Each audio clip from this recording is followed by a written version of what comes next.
Hello students, welcome back to math classes. और vector के topic को कंटिन्यू करते हैं। अभी ध्यान देंगे यहाँ से। आज का अपना जो है स्टार्टिंग के अंदर है वो है पोजीशन वेक्टर।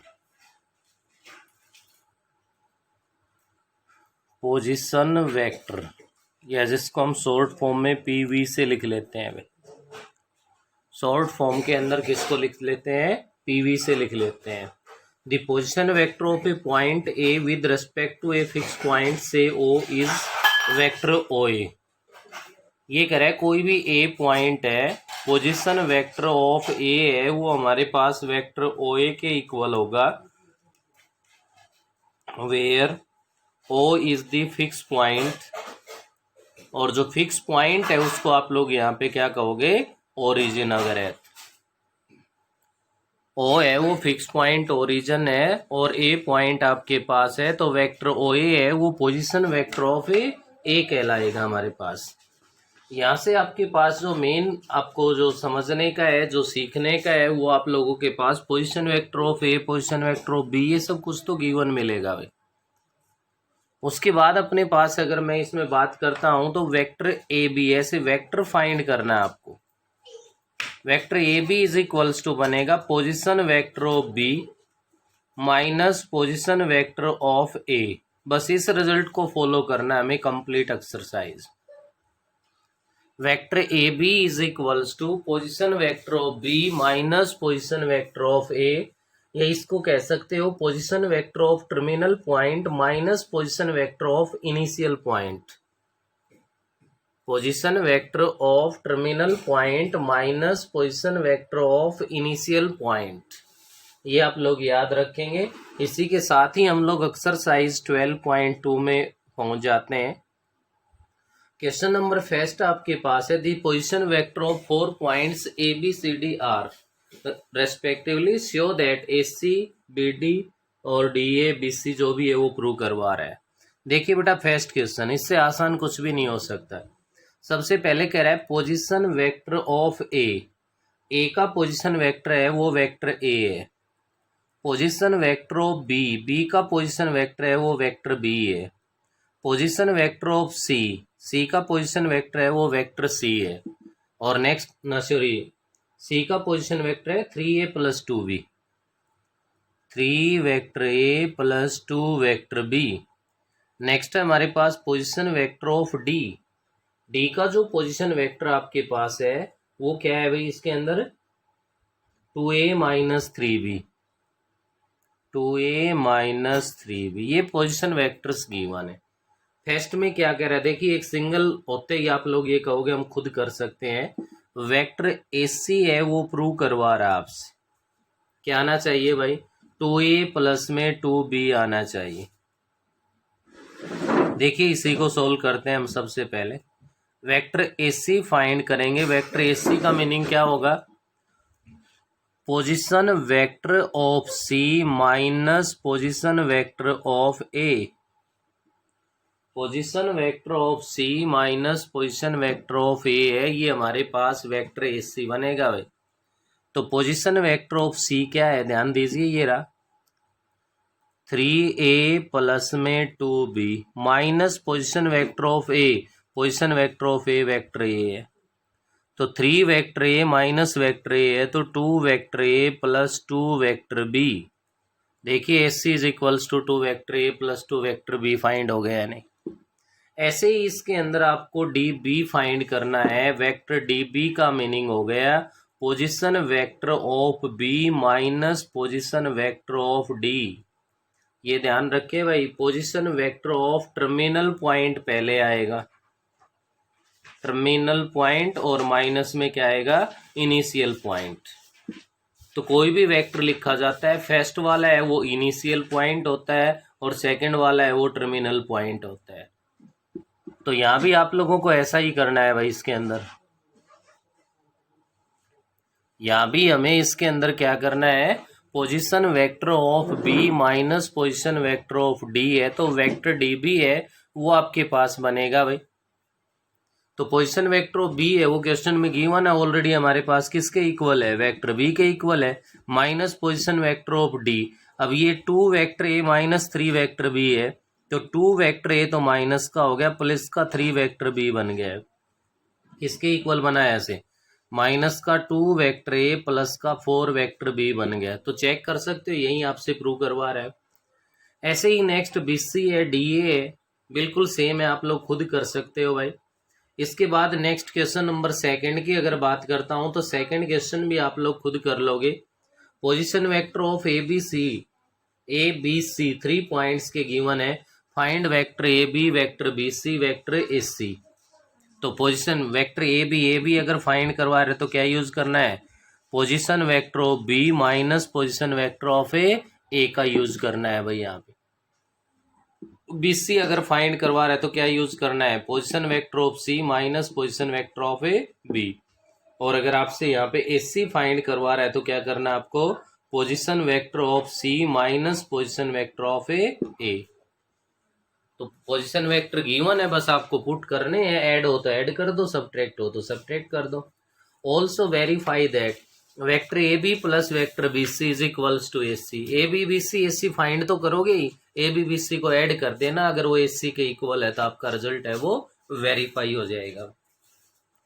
तो ये था आपका क्वेश्चन नंबर फर्स्ट और सेकंड, दोनों एक जैसे हैं, दोनों में पोजीशन वेक्टर गिवन है, केवल वेक्टर फाइंड करवा रहा है। तो position vector of terminal point minus position vector of initial point, इसका बस ध्यान रखना है और इससे ज्यादा कुछ नहीं। नेक्स्ट आता है क्वेश्चन नंबर थर्ड है, चाहे फर्स्ट पार्ट हो सेकंड पार्ट हो, क्या कह रहा है, show that the points having position vectors are collinear. यहाँ से अगर आप लोग देखो तो फर्स्ट पार्ट उठा लो चाहे सेकंड पार्ट उठा लो, आप दोनों के अंदर 3 पॉइंट के पोजीशन वेक्टर गिवन है, लेकिन उन पॉइंट्स के नेम नहीं है, तो हम अपनी तरफ से लिख लेंगे let position vector of A. First को ए पॉइंट का पोजीशन वेक्टर लिख लिया, मैं फर्स्ट ही पार्ट ले रहा हूं भाई। क्या है ये, माइनस का 2 वेक्टर ए प्लस का 3 vector B plus 5 vector C. Second को मैंने लिख दिया position vector of B is equals to vector A plus में 2 vector B plus 3 vector C. Next यहां मैंने अज्यूम कर लिया position vector of C 7 vector A minus vector C. ये है। अगर आप लोगों ने कंडीशन को रीड किया हो तो आपके जानकारी के लिए मैं बता दूं कि आपके पास जो पॉइंट्स है वो कोलिनियर कब होंगे, अगर आपके पास vector A B equals to M times of vector C D. M का मतलब कोई भी स्केलर हो सकता है भाई, 2 टाइम्स हो सकता है, 3 टाइम्स हो सकता है, 1 टाइम्स हो, कुछ भी हो। इसका मीनिंग होता है कि A B parallel to C D है भाई, ए बी पैरेलल है किसके, सी डी के। और जब vector A B is equals to M times of vector A C है, वेक्टर बी सी, अगर ऐसी कंडीशन आ जाती है तो हम यहाँ पे कहेंगे भाई A B parallel to A सी।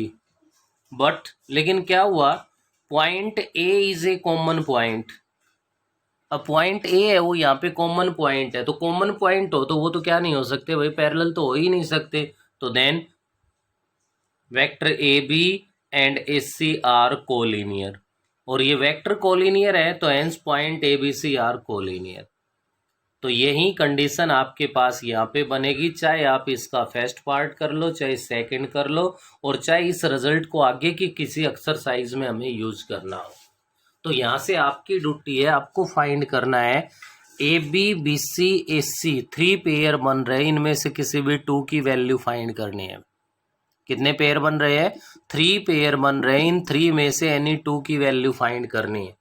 सबसे पहले फर्स्ट में मैं वेक्टर ए बी को ही फाइंड कर रहा हूँ, सभी को याद हो गया होगा अब तो, position vector of B minus position vector of A. Position vector of B क्या है, vector A plus 2 vector B plus 3 vector C, minus position vector of A minus का 2 वेक्टर ए प्लस का 3 वेक्टर बी प्लस का 5 vector C. Minus को मैंने अभी बाहर रखा है। काफ़ी बच्चे गलती बार बार कहने के बावजूद भी इसी पॉइंट पे करते हैं, फर्स्ट टर्म को तो माइनस से हिसाब किताब कर देते हैं, बाकी को एज इट इज रहने देते हैं। Vector A plus twice of vector B plus thrice of vector C minus minus plus twice of vector A बन गया, minus 3 times of vector B बन गया, minus 5 times of vector C बन गया। भाई यहाँ से अगर मैं इसके अंदर इसको सोल्व करता हूँ तो ये अपने पास वेक्टर ए प्लस में 2 वेक्टर ए क्या बन गया, 3 वेक्टर ए हो गया। 2 vector B minus 3 vector B minus का वेक्टर बी बन गया, माइनस का 2 वेक्टर सी बन गया। इसको इक्वेशन फर्स्ट डाल के छोड़ दो, वेक्टर ए बी आ गया। अब आपका काम है यहाँ से वेक्टर बी सी या वेक्टर ए सी में से कोई भी एक फाइंड कर दो। मैं यहाँ से वेक्टर बी सी फाइंड कर रहा हूँ। बी सी का मीनिंग है position vector of C minus position vector of B. Position vector of C आपका है 7 vector A minus vector C, minus position vector of B है। तो ध्यान दीजिए बी की सभी टर्म्स पॉजिटिव है, तो मैं माइनस से मल्टीप्लाई करके ही लिख रहा हूँ। माइनस का वेक्टर ए हो गया, माइनस का 2 वेक्टर बी हो गया, माइनस का 3 वेक्टर सी बन गया। 7 vector A minus vector A है वो आपका 6 वेक्टर ए बन गया, माइनस का 2 vector B as it is आ गया और माइनस का 4 वेक्टर सी बन गया। अब इसको थोड़ा सा अगर हम लोग नज़र करें और एक बार इक्वेशन फर्स्ट वाले को करें तो ध्यान दे सकते हो यहाँ से हम लोग 2 कॉमन ले लें। क्या ले लें भाई, 2 कॉमन ले लें तो अपने पास यहाँ से बनेगा 3 times of vector A minus vector B minus 2 times of vector C बन गया।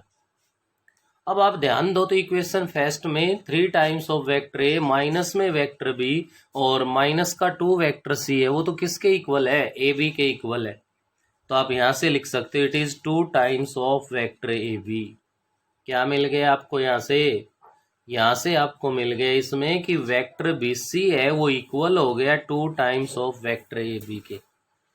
अब बी सी ए बी के अगर इक्वल हो गया तो आप लोग यहाँ से क्या कह सकते हो भाई, therefore BC parallel to AB but AB and BC have a common point B,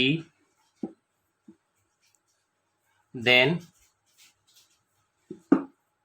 vector AB and vector BC are collinear vectors.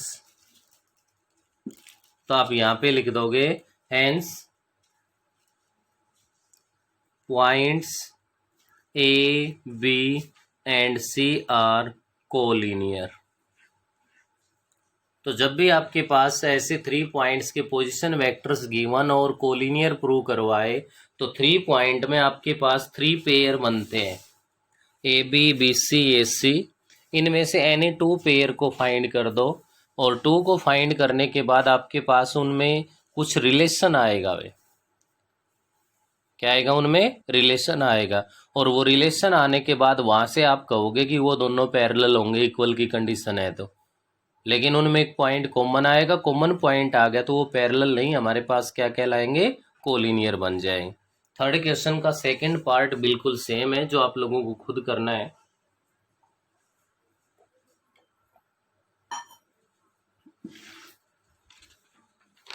Next है भाई इसी का फोर्थ क्वेश्चन अपने पास। Vector A vector B vector C vector D are the position vector of 4 distinct points A B C D respectively. If B minus A is equals to C minus D then show that A B C D is a parallelogram. तो यहां से क्या करना है, ध्यान दीजिए। Position vector of A is equals to vector A, position vector of B is equals to vector B, position vector of C is equals to vector C, position vector of D is equals to vector D। ये आपके पास given है। कोई भी एक quadrilateral है जिसके ए B C D है वो वर्टेक्स है, ये इनके पोजीशन वेक्टर्स है, vector A vector B vector C और वेक्टर D है। उसके बाद आपके पास अकॉर्डिंग टू क्वेश्चन क्या गिवन है, ध्यान दीजिए। यहाँ से ये कह रहा है vector B minus vector A is equals to vector C minus vector D, ये गिवन है भाई आपके पास। अब वेक्टर बी ध्यान दो एक बार, वेक्टर बी किसको शो कर रहा है, वेक्टर बी शो कर रहा है position vector of B. Vector A किसको शो कर रहा है, position vector of A. Is equals to vector C किसको शो कर रहा है, position vector of C, minus में डी किसको शो कर रहा है, position vector of D. Clear है भाई। तो position vector of B minus position vector of A, it means vector A B. क्या बना भाई, यहां से वेक्टर ए बी बन गया।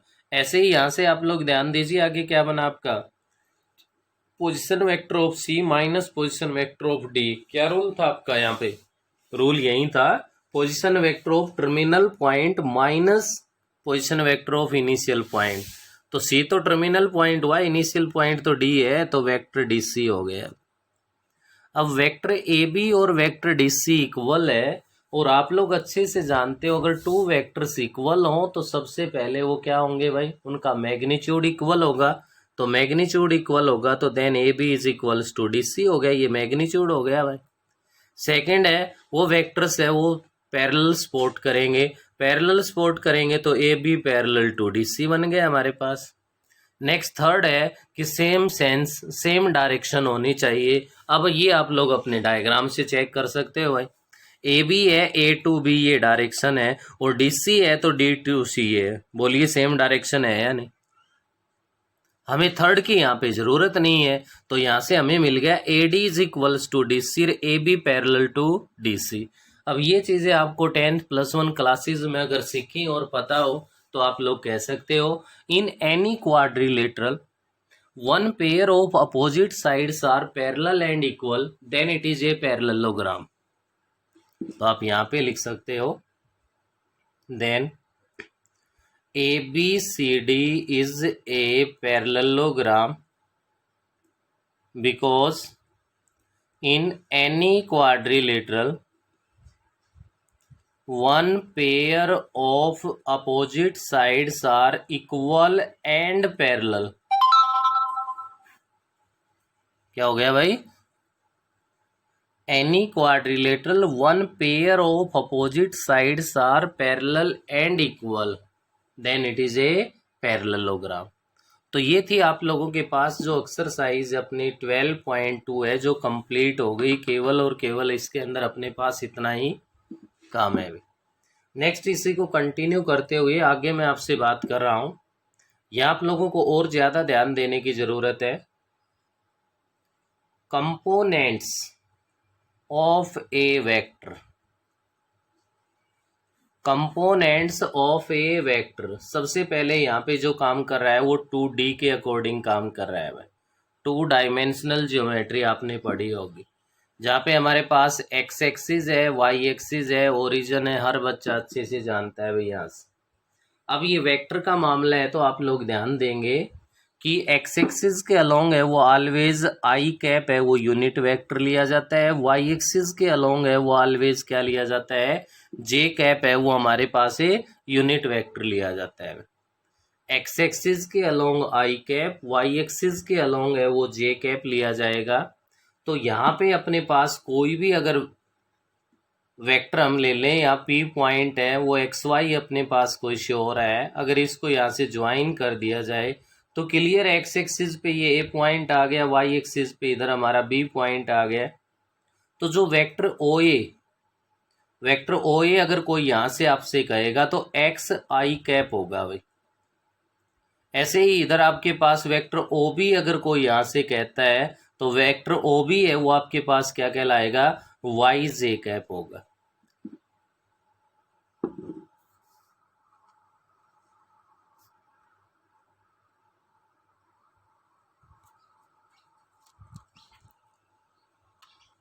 अब हम लोग यहाँ से इसके अंदर ध्यान देंगे, आगे डिटेल से हम लोग इनके बारे में ऐसे सिंगल्स लिखने की बजाय डायरेक्ट हम लोग इसको ये लिख देंगे, ये ओ से पी है तो वेक्टर ओपी हमें बताना है, तो वेक्टर ओपी बन गया एक्स आई कैप प्लस वाई जे कैप। क्या बन गया भाई, एक्स आई कैप प्लस में वाई जे कैप, ये हमारे पास यहाँ से क्या बन गया, इसके अंदर वेक्टर ओपी बन गया भाई। आपके पास कोई भी पॉइंट मिलेगा उसके कोऑर्डिनेट गिवन मिलेंगे तो वहां से आप लोग उसका पोजीशन वेक्टर भी बता सकते हो इसकी हेल्प से, और अगर वो ओरिजिन से ही वो पॉइंट है तो डायरेक्ट आपके पास वो वेक्टर की फॉर्म में कन्वर्ट हो जाएगा। ऐसा करने के बाद अगर आगे बढ़ते हैं तो आप लोग इसमें अपने बुक में रीड कर पा रहे होंगे, ये जो आपकी फॉर्म है ये कंपोनेंट फॉर्म कहलाती है। ओ ए और O B are called the components of O P along X axis and Y axis. O A है, ये क्या कहलाएगा, कंपोनेंट होगा along X axis. O B है, वो कंपोनेंट होगा अलोंग ए वाई एक्सिस हमारे पास। क्लियर है? ऐसा करने के बाद नेक्स्ट पॉइंट पे अगर आप लोग आगे बढ़ते हो तो यहाँ से आपके इस वेक्टर का मैग्नीट्यूड फाइंड करना भी आप लोग सीख सकते हो। Magnitude of vector of P is equals to root of coefficient of I cap जो है उसका स्क्वायर हो जाएगा plus coefficient of J cap है उसका स्क्वायर हो जाएगा। ये करने के बाद नेक्स्ट आपके पास आगे काम बढ़ता है इसी में। ये तो था ओरिजिन से कोई एक सिंगल पॉइंट था। नेक्स्ट अपने पास है कि 2 पॉइंट्स के कोऑर्डिनेट्स आपके पास हो, उनको किसी भी नेम से आप लोग लिख सकते हो, वो कोई प्रॉब्लम नहीं है। पी क्यू से लिख लो, ए बी से लिख लो आप। फर्स्ट के कोऑर्डिनेट मैंने x1 y1 ले लिए तो सेकंड के कोऑर्डिनेट x2 y2 हो गए अपने पास। यहाँ से कोई अगर आपसे वेक्टर ए बी फाइंड करवाता है, क्या फाइंड करवाता है भाई, वेक्टर ए बी। अब वेक्टर ए बी फाइंड करने के अपने पास यहाँ पे 2 ऑप्शंस होंगे। क्या होंगे? 2 ऑप्शंस। क्या क्या होंगे? एक तो आपके पास ये बनेगा x2 minus x1 I cap plus y2 minus y1 J cap. x2 minus x1 I cap plus y2 minus y1 J cap. First option तो ये है। सेकंड ऑप्शन वो है जो लास्ट एक्सरसाइज में आप कर चुके हो। अगर ऐसे ए पॉइंट के कोऑर्डिनेट गिवन हो तो आप लोग लिख सकते हो पोजीशन वेक्टर ऑफ ए। क्या भाई? Position vector of A x1 I cap plus y1 J cap, जो कोऑर्डिनेट होते हैं उसके अकॉर्डिंग। ऐसे ही आप लोग लिख सकते हो position vector of B. B के पोजीशन वेक्टर इसका बनेगा x2 I cap plus y2 J cap. ध्यान रखना x के साथ आई कैप आएगा और y के साथ जे कैप आएगा। अभी 3D में और एंट्री करेंगे वहां के कैप और आ जाएगा हमारे पास। क्लियर है? अब यहां से मैग्नीट्यूड फाइंड करने के लिए अपने पास क्या करना पड़ेगा भाई, रूट ऑफ क्या बना आपके पास, आई कैप का कोफिशिएंट x2 माइनस x1 का होल स्क्वायर प्लस में y2 माइनस y1 का होल स्क्वायर। ये वेक्टर ए बी का मैग्नीट्यूड बन गया। अगर इस वेक्टर को आप x और y की टर्म में लिखते तो वही root of X square plus Y square लिख दिया जाएगा। ऐसे ही नेक्स्ट हम अगर 3D के अकॉर्डिंग बढ़ते हैं तो 3D के अकॉर्डिंग अगर आपके पास कोई भी एक सिंगल पॉइंट, क्या है भाई, 3D के अकॉर्डिंग अगर आपके पास कोई भी सिंगल पॉइंट यहाँ पे है, वो पी से लिख दिया मैंने, जिसके कोऑर्डिनेट्स एक्स वाई जेड से है, ये ओरिजिन है आपके पास। तो यहाँ से आपके पास जो वेक्टर ओपी बनेगा वो ओपी बनेगा एक्स आई कैप प्लस वाई जे कैप प्लस जेड के कैप। एक्स एक्सिस के अलोंग यूनिट वेक्टर आई कैप है, वाई एक्सिस के अलोंग यूनिट वेक्टर जे कैप है और जेड एक्सिस के अलोंग यूनिट वेक्टर के कैप है। क्लियर है? अब यहाँ से ऐसे ही सेम 3D के अंदर आगे बढ़ोगे, जब 2 पॉइंट्स के कोऑर्डिनेट गिवन होंगे तो वो आपके पास कोऑर्डिनेट्स क्या होंगे, x1 y1 z1, नेक्स्ट हो जाएगा x2 y2 z2। x1 y1 z1 x2 y2 z2 है। और यहाँ से अगर इनको ज्वाइन करके वेक्टर ए बी फाइंड करना चाहें, वेक्टर ए बी, तो सेम वही प्रोसेस 2D वाला, बस इसमें z कोऑर्डिनेट बढ़ जाएगा। x2 minus x1 I cap plus y2 minus y1 J cap plus z2 minus z1 K cap. Same वही मैग्नीट्यूड फाइंड करने का फॉर्मूला है कि अंडरूट x2 माइनस x1 का whole square plus y2 minus y1 का whole square plus z2 minus z1 का whole square है, वो हमारे पास इसमें यूज हो जाएगा। इसके बाद आपके पास यहाँ पे अगर मैं बात करूँ तो इसमें जो कंपोनेंट्स की वो बात चल रही है वो मैं आपको बता दूं। चाहे वो 2D का हो चाहे वो 3D का हो, ये जो x2 minus x1, y2 minus y1 और z2 माइनस z1 है, इनको हम बोलते हैं scalar components.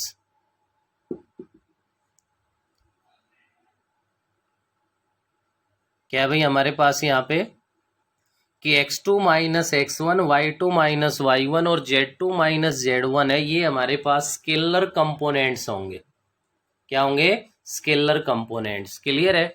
Next vector component की बात आती है, तो वेक्टर कंपोनेंट्स अगर आपसे कोई फाइंड करवाता है तो x2 minus x1 i cap, y2 minus y1 j cap और z2 minus z1 k caps, ये वेक्टर कंपोनेंट्स कहलाएंगे। इनके साथ i cap, j cap, k cap आएगा। क्लियर है? ऐसे ही चलते हुए लास्ट एक पॉइंट और आता है अपने पास इसका, वो आता है भाई क्या? डायरेक्शन रेशियो और डायरेक्शन कोसाइन। कोई भी आपके पास वेक्टर गिवन है और वो वेक्टर है बेटे ये A I cap plus B J cap plus C K cap है, तो इसके अगर आपसे डायरेक्शन रेशियो कोई फाइंड करवाता है तो डायरेक्शन रेशियो इसके बनते हैं ए बी सी। जो स्केलर कंपोनेंट्स है वो उस वेक्टर के लिए डायरेक्शन रेशियो का काम कर रहे हैं। अब डायरेक्शन कोसाइन बताना है, तो डायरेक्शन कोसाइन बताने के लिए हम लोग ए कैप फाइंड कर लेते हैं। अगर आपको ध्यान हो तो यूनिट वेक्टर डेफिनेशन वगैरह ये पढ़ी हो तो vector A upon its magnitude होता है। तो वेक्टर ए तो वही आपका A I cap plus B J cap plus C K cap हो गया भाई। अपॉन मैग्नीट्यूड ऑफ ए की बात करें तो ये होगा क्या? Root of A square plus B square plus C square. क्या लिख सकते हो? ए अपॉन में root of A square plus B square plus C square I cap plus B upon में root of A square plus B square plus C square J cap plus C upon में root of A square plus B square plus C square K cap. तो इसके according अपने पास यहाँ से अब जो आपके आई कैप के साथ जो भी कोफिशिएंट है ये डायरेक्शन कोसाइन है। क्या ये हमारे पास है? डायरेक्शन कोसाइन है। एक सिंपल फॉर्म में वो वेक्टर लिखा गया है, तो ये हमारे पास डायरेक्शन रेशियो होते हैं और हमारे पास उसका यूनिट वेक्टर फाइंड कर दें तो उसके जो स्केलर कंपोनेंट्स बनते हैं वो डायरेक्शन कोसाइन होते हैं। इनको ध्यान रखते हुए जो भी जितना अपने पास टाइम है एक बार एक्सरसाइज की हम लोग शुरुआत कर लें। अब एक्सरसाइज 12.3 है आपका, क्वेश्चन नंबर फर्स्ट है जो कि हर बच्चा अपने आप कर सकता है अगर इन रिजल्ट्स पे ध्यान दिया हो तो। Find vector P Q joining the points P and Q having the following coordinate, also find magnitude of P Q. First part है वो केवल 2D का है, उसके बाद सारे के सारे पार्ट 3D में है। मैं पार्ट नंबर सेकंड ले रहा हूँ यहाँ पे। पी के कोऑर्डिनेट्स गिवन है 0, 1, 5। क्यू के कोऑर्डिनेट्स गिवन है -1, 2, 3। ऑप्शन आपके हाथ में है, अगर आप लोग इसको डायरेक्ट करना चाहते हो तो डायरेक्ट कर दो। Vector P Q is equals to, देखिए बेटा x1 y1 z1, x2 y2 z2, x2 minus x1 -1 -0 i cap plus y2 minus y1 2 -1 j cap plus z2 minus z1 3 -5 k cap. क्या बना यहाँ से? माइनस आई कैप प्लस का j cap हो गया और माइनस का 2 k cap. Vector P Q आ गया भाई। साथ ही साथ ये कह रहा है magnitude of P Q find करना है। पी क्यू का मैग्नीट्यूड का मतलब हो गया रूट ऑफ -1 का स्क्वायर प्लस 1 का स्क्वायर और प्लस में -2 का स्क्वायर। जो आई कैप, जे कैप, के कैप के कोफिशिएंट्स के स्क्वायर का सम होता है मैग्नीट्यूड, तो रूट ऑफ 1 + 1 + 4 बन गया जो कि √6 आ गया। ये आपके पास इसका मैग्नीट्यूड आ गया। इसी क्वेश्चन का सेकंड ऑप्शन देख लो आप। जैसे पी के कोऑर्डिनेट्स गिवन थे 0, 1, 5, आप लोग लिख सकते हो position vector of P 0 I cap plus J cap plus 5 के कैप। ऐसे ही क्यू के कोऑर्डिनेट है -1, 2, 3, आप लोग लिख सकते हो पोजीशन वेक्टर ऑफ क्यू, क्या कहलाएगा? -i cap plus 2 J cap और प्लस 3 के कैप। जब भी पॉइंट के कोऑर्डिनेट गिवन हो तो डायरेक्ट वहां से उसका पोजीशन वेक्टर भी लिख सकते हो। तो यहाँ से वेक्टर पी क्यू क्या कहलाएगा, position vector of Q minus I cap plus 2 J cap plus 3 के cap minus position vector of P minus 0 I cap minus 0 J cap minus का 5 के कैप। क्या बना भाई, माइनस का आई कैप बन गया और प्लस का जे कैप बन गया और माइनस का 2 के कैप बन गया। चेक कर सकते हो वेक्टर वहीं आए अपने पास। तो फर्स्ट क्वेश्चन के जितने भी पार्ट्स है वो आपको बाकी के खुद करने हैं, कोई प्रॉब्लम नहीं है। किसी में पोजीशन वेक्टर दे रखा है तो भी बता दिया, नहीं दे रखा तो अभी। सेकंड क्वेश्चन में वेक्टर ए और बी गिवन है ऑलरेडी, तो वेक्टर ए माइनस में 2 वेक्टर बी का मैग्नीट्यूड फाइंड करवा रहा है। पहले आप ए माइनस में 2 वेक्टर बी है वो फाइंड कर दो यहाँ पे। वो आने के बाद रूट ऑफ आई कैप के कोफिशिएंट का स्क्वायर प्लस में जे कैप के कोफिशिएंट का स्क्वायर प्लस के कैप के कोफिशिएंट का स्क्वायर मैग्नीट्यूड आ जाएगा। क्वेश्चन नंबर 3 है वो आपको खुद करना है, कोई प्रॉब्लम ही नहीं है। Vector A plus vector B plus vector C find करवा रहा है। आई कैप की टर्म्स आई कैप के साथ सोल्व हो जाएंगी, जे कैप की टर्म्स है जे कैप के साथ सोल्व हो जाएंगी, के कैप की टर्म्स है वो के कैप के साथ सोल्व हो जाएंगे। तो इस वीडियो में आप लोगों को क्वेश्चन नंबर 3 तक करना है भाई, और सभी बच्चे यहाँ तक अपना काम है वो कर लेंगे। इससे आगे हम लोग नेक्स्ट वीडियो में करेंगे।